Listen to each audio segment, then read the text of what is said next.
Hello, നിങ്ങൾക്കെല്ലാവർക്കും Shiny Xavier YouTube പേജിലേക്ക് ഒത്തിരി സ്നേഹത്തോടെ വീണ്ടും സ്വാഗതം. ഇന്ന് ഞാൻ വീണ്ടും നല്ലൊരു ഹെൽത്തി സ്നാക്കിൻ്റെ റെസിപ്പിയുമായിട്ടാണ് വന്നിരിക്കുന്നത് കേട്ടോ. നമ്മുടെ കട്ടിയുള്ള അവലുണ്ടല്ലോ, ബ്രൗൺ അവലോ വെള്ളയവലോ ഏതെങ്കിലും, ആ അവൽ സോക്ക് ചെയ്തിട്ട് അതിനകത്ത് വെജിറ്റബിൾസ് ഒക്കെ ആഡ് ചെയ്ത് നല്ല എരിവുള്ള ചട്നിയുടെ കൂടെ സെർവ് ചെയ്യാൻ പറ്റുന്ന നല്ല ഒരു സ്നാക്ക് കേട്ടോ. അത് ബ്രേക്ക്ഫാസ്റ്റിനായിട്ടും എടുക്കാം, നമുക്ക് ഈവനിങ് സ്നാക്കായിട്ടും എടുക്കാം. ഇത് ആ ചട്നി ഒന്നും ഇല്ലെങ്കിൽ പോലും വളരെ ടേസ്റ്റാണ്. ഇത് നിങ്ങൾ ഒരു പ്രാവശ്യമെങ്കിലും ഒന്ന് ട്രൈ ചെയ്യണേ. ഈ ഒരു സ്നാക്ക് ഉണ്ടാക്കാനായിട്ട് ഞാൻ 1.5 കപ്പ് കട്ടിയുള്ള അവലാണ് എടുത്തിരിക്കുന്നത്. കട്ടിയുള്ള വെള്ള അവലാണ് എടുത്തിരിക്കുന്നത്. നിങ്ങൾക്ക് ബ്രൗൺ വേണമെന്നുണ്ടെങ്കിൽ എടുക്കാം, വെള്ള അവൽ വേണമെന്നുണ്ടെങ്കിൽ എടുക്കാം. പക്ഷേ പ്രത്യേകം ശ്രദ്ധിക്കണേ, ഒരു കാരണവശാലും കട്ടി കുറഞ്ഞ അവലായിരിക്കരുത്. കാരണം ഇത് ഒന്ന് കുതിരാനൊക്കെ വെക്കേണ്ടതാണ്. നിങ്ങൾ വെള്ളം കഴുകിയെടുക്കുമ്പോൾ തന്നെ നിങ്ങൾക്കറിയാമല്ലോ, കട്ടിയില്ലാത്ത അവലാണെന്നുണ്ടെങ്കിൽ നന്നായിട്ടൊന്ന് കഴുകിയെടുക്കുമ്പോൾ തന്നെ അതെല്ലാം അങ്ങ് അലിഞ്ഞു പോകും. അതുകൊണ്ട് നല്ല കട്ടിയുള്ള അവൽ വേണം എടുക്കാൻ. ഈ അവൽ നന്നായിട്ട് 1-2 പ്രാവശ്യം വെള്ളം മാറി ഒന്ന് കഴുകിയിട്ട് ഒരു 10-15 മിനിറ്റ് ഒന്ന് കുതിരാൻ വെക്കണേ. ഇപ്പം നമ്മൾ അവല കുതിരാൻ വെച്ചിട്ടൊരു 10-15 മിനിറ്റ് കഴിഞ്ഞിട്ടുണ്ട് കേട്ടോ. എല്ലാം നന്നായിട്ട് കുതിർന്ന് വന്നിട്ടുണ്ട്. ഇനി നമുക്കതിനകത്തെ വെള്ളമൊന്ന് ഊറ്റിക്കളയണം. അതിന് വേണ്ടിയിട്ട് ഒരു കിഴുത്ത പാത്രത്തിലോട്ട് ഞാൻ ഇട്ട് കൊടുത്തിട്ടുണ്ട്. അങ്ങനെ ഒരു 1/4 മണിക്കൂറെങ്കിലും ഇരിക്കണം കേട്ടോ. എന്നിട്ട് നിങ്ങൾക്ക് അതിനകത്ത് പിന്നെയും വെള്ളമുണ്ട്, കൂടുതലാണെന്ന് തോന്നുകയാണെന്നുണ്ടെന്നുണ്ടെങ്കിൽ അവലെ ചെറുതായിട്ടൊന്ന് ഞെക്കി പിഴിഞ്ഞ് അതിനകത്തെ ആ എക്സസ് ആയിട്ടുള്ള ആ ഒരു വാട്ടർ കണ്ടൻറ്റ് ഒന്ന് കളയണം കേട്ടോ. ഇപ്പോൾ ഈ പാനിലോട്ട് ഞാൻ എടുത്തിരിക്കുന്നത് 1 ടേബിൾ സ്പൂൺ സൺഫ്ലവർ ഓയിലാണ് കേട്ടോ.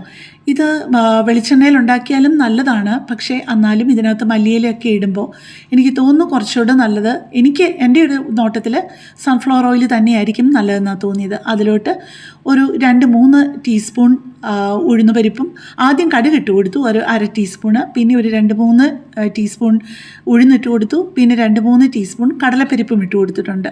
അത് കരിഞ്ഞു പോകാതെ പ്രത്യേകം ശ്രദ്ധിക്കണേ. അത് ചെറുതായിട്ടൊന്ന് മൂത്ത് വരുമ്പോഴേക്കും അതിനകത്തോട്ട് വലിയൊരു സവാളയുള്ളി കുഞ്ഞായിട്ട് അരിഞ്ഞതും, വലിയൊരു പച്ചമുളക് അത്യാവശ്യം എരിവുള്ളതാണ്, അതും ചെറുതായിട്ട് മുറിച്ചതും, പിന്നെ കുറച്ച് ഇഞ്ചിയും കൂടെ ഇട്ട് കൊടുക്കുന്നുണ്ട് കേട്ടോ. ഒരു 1/2 ഇഞ്ച് 1/4 ഇഞ്ചിൻ്റെ ഒരു കഷ്ണം ഇഞ്ചി, വളരെ പൊടിയായിട്ടേ അരിയുള്ളേ. ഇതെല്ലാം നമ്മൾ വഴറ്റുന്നുണ്ട് എന്ന് പറഞ്ഞു കഴിഞ്ഞാലും അത് വല്ലാത്ത ഒരു കടി കിട്ടാനിടയാവരുത് നമ്മൾ ഈ ഒരു സ്നാക്ക് കഴിച്ചുകൊണ്ടിരിക്കുമ്പോഴത്തേക്ക്. ഇപ്പം ഞാൻ അതിനകത്തോട്ട് ഇത് വഴറ്റാൻ ആവശ്യമായിട്ടുള്ള ഉപ്പ് ഇട്ട് കൊടുത്തിട്ടുണ്ട്. ഇനിയിപ്പം നമുക്ക് അതിനകത്തോട്ട് വേണ്ടത് കുറച്ച് വെജിറ്റബിൾസാണ്. ഞാനിപ്പം ക്യാരറ്റും ബീൻസുമാണ് എടുത്തിരിക്കുന്നത്. ഒരു 5-6 ബീൻസും എടുത്തിട്ടുണ്ട്. ഒരു വലിയ ക്യാരറ്റും കൂടാണ് എടുത്തിരിക്കുന്നത്. അത് ഗ്രേറ്റ് ചെയ്തെടുത്തിരിക്കുക. എന്നിട്ട് ഇത് രണ്ടും കൂടെ നമുക്കൊന്ന് വഴറ്റണം. പിന്നെ ഇത് ചേർക്കുമ്പോഴും കുറച്ച് ഉപ്പ് ചേർക്കണം. അതിൻ്റെ ഇടയിൽ ഞാൻ പെട്ടെന്നൊരു കാര്യം പറയട്ടെ. എൻ്റെ ഈ ചാനലും എൻ്റെ റെസിപ്പിയും ഒക്കെ ആദ്യമായിട്ട് കാണുന്ന ആരെങ്കിലും ഒക്കെ ആണെന്നുണ്ടെന്നുണ്ടെങ്കിൽ എൻ്റെ ചാനലിൽ ഒരുപാട് നല്ല നല്ല റെസിപ്പികളുണ്ട്. നിങ്ങൾക്ക് അതൊക്കെ പോയി നോക്കി ഇഷ്ടപ്പെടുകയാണെങ്കിൽ എൻ്റെ ചാനലൊന്ന് സപ്പോർട്ട് ചെയ്യുകയും തൊട്ടടുത്ത് കാണുന്ന ബെല്ലൈക്കൺ പ്രസ് ചെയ്തിട്ട് അപ്പോൾ വരുന്ന ഓൾ എന്നുള്ള ഓപ്ഷൻ കൂടെ പ്രസ് ചെയ്യുകയാണെന്നുണ്ടെങ്കിൽ ഞാൻ ഏത് വീഡിയോ പോസ്റ്റ് ചെയ്താലും ഉടനെ തന്നെ നിങ്ങൾക്ക് അതിൻ്റെ നോട്ടിഫിക്കേഷൻ കിട്ടുമേ. പിന്നെ നിങ്ങൾക്ക് നല്ല ഇഷ്ടമുള്ള റെസിപ്പികളെല്ലാം നിങ്ങളുടെ പ്രിയപ്പെട്ടവർക്ക് വേണ്ടിയിട്ട് ഷെയർ ചെയ്താൽ ഒരുപാട് സന്തോഷം. അതുപോലെ ലൈക്കും കമൻറ്റും ഒക്കെ പ്രധാനമാണെന്ന് നിങ്ങൾക്കറിയാമല്ലോ അല്ലേ. ഞാൻ എൻ്റെ ചാനൽ സപ്പോർട്ട് ചെയ്യുന്നതിനെ പറ്റി പറഞ്ഞുകൊണ്ടിരുന്നപ്പോൾ അപ്പോൾ അതിൻ്റെ ഇടയ്ക്ക് ഒരു പൊടി ഇട്ടതും കണ്ടല്ലോ. അത് നിങ്ങൾക്ക് മനസ്സിലായല്ലോ എന്താണെന്ന്. കായപ്പൊടിയാണ്. അതൊരു 1/4 ടീസ്പൂണും ഒന്നുമില്ല കേട്ടോ. ഒരു 2 നുള്ളേ ഇട്ടിട്ടുള്ളൂ. 1/2 ടീസ്പൂണിൻ്റെ അളവ് സ്പൂണാണ്. അതിൻ്റെ താഴെയായിട്ട് കുറച്ചേ ഇട്ട് കൊടുത്തിട്ടുള്ളൂ. അതായത് ഒരു 2 നുള്ളേ കായപ്പൊടി ഇട്ട് കൊടുത്തിട്ടുള്ളേ. പിന്നെ ഞാൻ ഇട്ട് കൊടുത്തത് കുറച്ച് ചില്ലി ഫ്ലേക്സ് ആണ്. ചില്ലി ഫ്ലേക്സ് ഇട്ട് കൊടുത്തത് 1 ടീസ്പൂണാണ്. അത് നിങ്ങൾക്ക് കുറച്ചുകൂടി എരിവ് വേണമെന്നുണ്ടെന്നുണ്ടെങ്കിൽ 1.5 ടീസ്പൂൺ ആക്കുന്നതിനും കുഴപ്പമില്ല. ഇത് വലിയ എരിവൊന്നും കൂടുതലൊന്നും ഇല്ലായിരുന്നു. ഒരു വലിയ പച്ചമുളകും ഈ ഒരു ചില്ലി ഫ്ലേക്സും കൊണ്ടിട്ട് കഴിഞ്ഞ് കഴിഞ്ഞപ്പോഴേക്കും ഒട്ടും എരിവ് കൂടുതലില്ലായിരുന്നു കേട്ടോ. നിങ്ങൾക്ക് ചില്ലി ഫ്ലേക്സിൻ്റെ ടേസ്റ്റും ആ ചില്ലി ഫ്ലേക്സ് അതിനകത്ത് കിടക്കുമ്പോൾ വേറെ ഒരു ഭംഗിയും കൂടെയാണ്. കാരണം പല കളറുകൾ, ഓറഞ്ചും ഗ്രീനും ആ ഒരു ചുമന്ന ചില്ലി ഫ്ലേക്സിൻ്റെ കളറും എല്ലാം കൂടെ കിടക്കുമ്പോൾ ഒരു പ്രത്യേക ഭംഗിയുമാണ് കേട്ടോ കാണാനായിട്ട്. അപ്പോൾ നിങ്ങൾക്ക് വേണമെന്നുണ്ടെങ്കിൽ ഒരു 1.5 ടീസ്പൂൺ വരെ ചേർക്കാവുന്നതേ ഉള്ളൂ ചില്ലി ഫ്ലേക്സ്. ചില്ലി ഫ്ലേക്സും കൂടെ ചേർത്ത് കഴിഞ്ഞിട്ട് ഇതെല്ലാം കൂടെ നന്നായിട്ടൊന്ന് വഴറ്റി കൊടുക്കണം. ഇതൊന്ന് കുക്കാവുന്നത് വരെ കേട്ടോ. വേണമെന്നുണ്ടെങ്കിൽ നിങ്ങൾക്ക് കുറച്ച് നേരം മൂടി വെച്ച് തീ കുറച്ചിട്ട് വേവിക്കാമെന്നുണ്ടെന്നുണ്ടെങ്കിൽ പെട്ടെന്ന് ഒന്ന് കുക്കായി കിട്ടും. പിന്നെ ഇതിൻ്റെ കൂടെ ഞാൻ 2 ചട്നി സെർവ് ചെയ്യുന്നുണ്ട്. ഒന്ന് ഒരു പുതിന ചട്നിയും പിന്നെ നമ്മുടെ ഉള്ളിയും വറ്റൽമുളകും എല്ലാം കൂടെ വഴറ്റിയിട്ടുള്ള നല്ലൊരു ചട്നിയും സെർവ് ചെയ്യുന്നുണ്ട്. എന്നിട്ട് വെളിച്ചെണ്ണയൊക്കെ ഒഴിച്ച് നല്ല ഒന്ന് ചാലിച്ചെടുത്തിട്ട് ഇതും കൂടെ മുക്കി കഴിക്കാമെന്നുണ്ടെങ്കിൽ സൂപ്പറാണ്. പക്ഷേ ഇതിന് ഒരു ചട്നിയുടെ ആവശ്യമില്ല. നിങ്ങളൊന്ന് നോക്കി കഴിഞ്ഞ് കഴിഞ്ഞാൽ അറിയാം, ഇത് അസാധ്യ ടേസ്റ്റാണ് കേട്ടോ. പിന്നെ നിങ്ങൾക്ക് ആ 2 ചട്നിയുടെ റെസിപ്പി വേണം എന്നുണ്ടെന്നുണ്ടെങ്കിൽ പറഞ്ഞാൽ മതി. ഒന്ന് ഞാൻ ഓൾറെഡി പോസ്റ്റ് ചെയ്തിട്ടുണ്ട്, അത് ഞാൻ ഡിസ്ക്രിപ്ഷൻ ബോക്സിൻ്റെ താഴെയായിട്ട് റെസിപ്പി കൊടുക്കുമ്പോൾ അതിൻ്റെ കൂട്ടത്തിൽ ഞാനതിൻ്റെ ലിങ്ക് കൊടുത്തേക്കാമേ. നമ്മുടെ വെള്ളമെല്ലാം വാർന്നു പോയിട്ടുള്ള ആ അവലൊക്കെ നല്ല റെഡി ആയിട്ടിരിപ്പുണ്ട്, ആവശ്യത്തിന് ചെറിയൊരു നനവുമായിട്ട്. അപ്പോൾ അത് ഒന്ന് ഇച്ചിരി കട്ടിയായിട്ടിരിക്കുകയായിരിക്കും. അതൊന്ന് പൊടിച്ച് നമ്മൾ ഈ ഒരു ഇച്ചിരി ഇളക്കാൻ പാകത്തിന് ഇച്ചിരി വലിയൊരു ബൗളിലോട്ട് ഇട്ട് കൊടുക്കണേ. ആ ബൗളിലോട്ട് ഇട്ട് കൊടുത്തിട്ട് നമ്മൾ ഈ വഴറ്റിയതെല്ലാം കൂടെ അതിനകത്തോട്ട് ഇട്ട് കൊടുക്കണം. പിന്നെ ഈ സമയത്ത് വേണം ഉപ്പ് ആവശ്യത്തിനുണ്ടോ എന്നൊന്ന് ചെക്ക് ചെയ്യണം.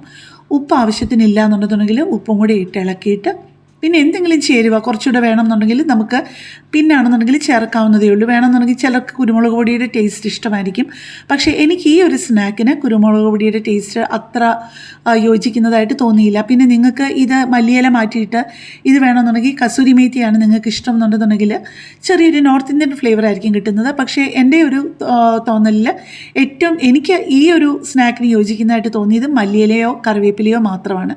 കറിവേപ്പില പോലും ഞാൻ ഇതിനകത്ത് ഇട്ടില്ല, മല്ലിയില മാത്രമേ ഇട്ടുള്ളൂ കേട്ടോ.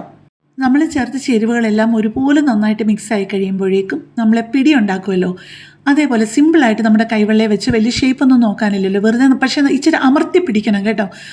അല്ലെന്നുണ്ടെന്നുണ്ടെങ്കിൽ നമ്മൾ അത് ആവി കയറ്റി വരുമ്പോഴത്തേക്ക് അത് വല്ലാതെ അങ്ങ് ലൂസായി പോവും. അതുകൊണ്ട് ഇച്ചിരി നന്നായിട്ട് അമർത്തി പിടിക്കണം. പിന്നെ നമ്മൾ ഈ ആവി കയറ്റി വരുമ്പോഴത്തേക്ക് വല്ലാതെ അങ്ങ് ലൂസായി പോകാതിരിക്കാൻ വേണ്ടിയിട്ടാണ് ഞാൻ പറഞ്ഞത്. അത്യാവശ്യം ഒരുപാട് അങ്ങ് വെള്ളം ഉണ്ടെന്ന് തോന്നുകയാണെങ്കിൽ ഒന്നുകൂടെ ഞെക്കിപ്പിഴിഞ്ഞ് കളയണേന്ന് കേട്ടോ. ഇപ്പോൾ ദേ എല്ലാം എടുത്ത് അടുക്കി വെച്ചിട്ടുണ്ട്. കാണാൻ തന്നെ എന്ത് രസമായിരിക്കുന്നല്ലേ. ക്യാരറ്റിൻ്റെ നിറവും ബീൻസിൻ്റെ നിറവും മല്ലിയിലയുടെ നിറം പിന്നെ ചില്ലി ഫ്ലേക്സിൻ്റെ നിറം, അങ്ങനെ പല കളറുകൾ വരുമ്പോഴത്തേക്ക് കാണാനും ഭംഗിയാണ്, നല്ല ടേസ്റ്റുമാണേ. കാണാനുള്ള ഭംഗിയോ ടേസ്റ്റോ മാത്രവുമല്ല, നിങ്ങൾക്ക് പറയാതെ തന്നെ അറിയാമല്ലോ, നല്ല ഹെൽത്തിയുമാണ്. നമുക്ക് ഈ ഒരു പലഹാരം ആവി കയറ്റിയാണ് ഉണ്ടാക്കേണ്ടത്. നിങ്ങൾക്ക് ആവി കയറ്റുന്ന പാത്രം സെപ്പറേറ്റ് ഉണ്ടെങ്കിൽ അതിലെടുക്കാം. അല്ലാന്നുണ്ടെങ്കിൽ ഞാൻ ചെയ്യുന്നത് പോലെ ഒരു ഇഡ്ഡലി പാത്രത്തിൽ നന്നായിട്ട് ആവി വരുന്ന തട്ടിൽ നന്നായിട്ട് എണ്ണയോ നെയ്യോ പുരട്ടി കൊടുത്തിട്ട് അതിനകത്തോട്ട് നമുക്ക് ഇതുപോലെ അടുക്കി വെക്കാവുന്നതേ ഉള്ളൂ. പിന്നെ വേണമെന്നുണ്ടെങ്കിൽ വാഴയിലയും കൂടെ നമ്മൾ ഇടുകയാണെന്നുണ്ടെങ്കിൽ വളരെ വേഗം നമുക്ക് ഇതിളക്കി എടുക്കാൻ പറ്റും. അല്ലെന്നുണ്ടെങ്കിൽ ഇത് സ്റ്റീൽ ആയതുകൊണ്ട് തന്നെ എണ്ണ പുരട്ടിയാൽ പോലും കുറച്ചൊക്കെ ഒന്ന് ഒട്ടിപ്പിടിക്കും. പിന്നെ ഒരു കാര്യം പ്രത്യേകം പറയുന്നത്, ഇത് ആവി കയറി വന്ന് നിങ്ങളൊന്ന് തൊട്ട് നോക്കുമ്പോഴത്തേക്ക് ഇത് വല്ലാതെ ലൂസായതുപോലെ തോന്നും. ഇതെങ്ങനെയാണ് എടുക്കുന്നതെന്ന് തോന്നും, പക്ഷേ അതിൻ്റെ ചൂടെല്ലാം പോയി കഴിയുമ്പോഴേക്കും നമുക്കത് ഈസി ആയിട്ട് അത് വേർപെടുത്തി എടുക്കാൻ പറ്റുമേ. പിന്നെ ഞാൻ പ്രത്യേകം ഓർമ്മിപ്പിക്കുന്ന ഒരു കാര്യം, അവലിനകത്ത് കൂടുതൽ വെള്ളമുണ്ടെന്നുണ്ടെങ്കിൽ ഞെക്കിപ്പിഴിഞ്ഞ് കളഞ്ഞോണമെന്ന് ഞാൻ പറഞ്ഞു. പക്ഷേ അത് കൂടുതൽ വെള്ളം ഞെക്കിപ്പിഴിഞ്ഞ് കളഞ്ഞു കഴിഞ്ഞാൽ നമുക്ക് ഇത് പിടിച്ചെടുക്കാൻ പാടാണ്. അപ്പോൾ അതോർത്തിട്ടേ നിങ്ങൾ ആ അവലിനകത്തുള്ള ആ എക്സസ് വെള്ളം ഞെക്കിപ്പിഴിഞ്ഞ് കളയാവുള്ളൂ കേട്ടോ. ഇപ്പോൾ ഞാൻ കപ്പയുടെ കൂടൊക്കെ കഴിക്കാനായിട്ട് ഞാൻ ഇച്ചിരി കൂടുതലായിട്ട് എപ്പോഴും ഞാൻ ഉണ്ടാക്കി ഫ്രീസറിൽ വെക്കുന്ന ഒരു ചട്നിയാണിത് കേട്ടോ. അത് ഞാൻ പെട്ടെന്നെടുത്ത് കുറച്ചുകൂടെ ഒന്ന് ചൂടാക്കി ചെറുതായിട്ടൊന്ന് ചൂടാക്കിയിട്ട് വെളിച്ചെണ്ണയും കൂടി ഒഴിച്ചൊന്ന് ചാലിച്ചിട്ട് ഒന്ന് മുക്കി കഴിക്കുമായിരുന്നു. 2 ചട്നിയും ഇതിൻ്റെ കൂടെ സൂപ്പറാണ്. പക്ഷേ ഇതിൻ്റെ കൂടെ ചട്നിയൊന്നും ഇല്ലെന്നുണ്ടെങ്കിലും ഇതിന് തന്നെ നല്ല ഈ ഒരു സ്നാക്കിന് തന്നെ നല്ല ഫ്ലേവറാണ്. ഇത് കുറച്ച് പുതിനയൊക്കെ ചേർത്തിട്ടുള്ള ചട്നിയാണ്. ഈ പുതിന ചട്നിയുടെ റെസിപ്പി വേണമെന്നുണ്ടെങ്കിൽ പറഞ്ഞാൽ മതി, ഞാൻ സെപ്പറേറ്റ് ഇടാമേ. എന്തുണ്ടാക്കി കഴിഞ്ഞു കഴിഞ്ഞാലും നിങ്ങൾ ഈ ക്യാമറയുടെ അടുത്തോട്ട് കൊണ്ടുവന്ന് ഒന്ന് മുറിച്ച് കാണിച്ചൊന്ന് കൊതിപ്പിച്ചില്ലെങ്കിൽ എനിക്കൊരു മനസ്സമാധാനമില്ല. എന്നാലല്ലേ നിങ്ങൾ ഇതൊക്കെ ഒന്ന് ട്രൈ ചെയ്യുള്ളൂ. അപ്പോൾ ഈ ഒരു പലഹാരം നിങ്ങൾ ഉണ്ടാക്കി നോക്കാതിരിക്കല്ലേ. അപ്പോൾ കൂടുതൽ നല്ലൊരു വീഡിയോ ആയിട്ട് നമുക്ക് നാളെ കാണാം. താങ്ക്